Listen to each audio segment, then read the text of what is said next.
రాష్ట్రంలో 60,799 కోట్లతో రహదారుల నిర్మాణం చేపట్టనుంది రాష్ట్ర ప్రభుత్వం.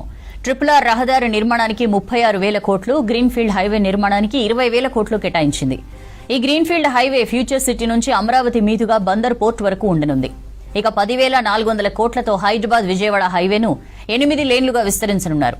మరో 8,000 కోట్లతో 52 కిలోమీటర్ల మన్ననూరు శ్రీశైలం ఎలివేటెడ్ కారిడార్ నిర్మించనుంది సర్కార్. ఈ పనులకు సంబంధించి ప్రతి 15 రోజులకు ఒకసారి CM Revanth Reddy, deputy CM భట్టితో సమీక్ష నిర్వహించనున్నారు మంత్రి కోమటిరెడ్డి వెంకటరెడ్డి.